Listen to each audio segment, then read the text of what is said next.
Hola, hola, noche de lunes, noche de Ángulo 21, el programa del deporte de la Ciudad de México y también de los Juegos Olímpicos de Río 2016.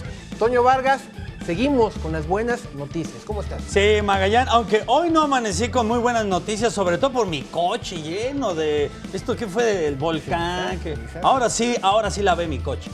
La ceniza, Magallán.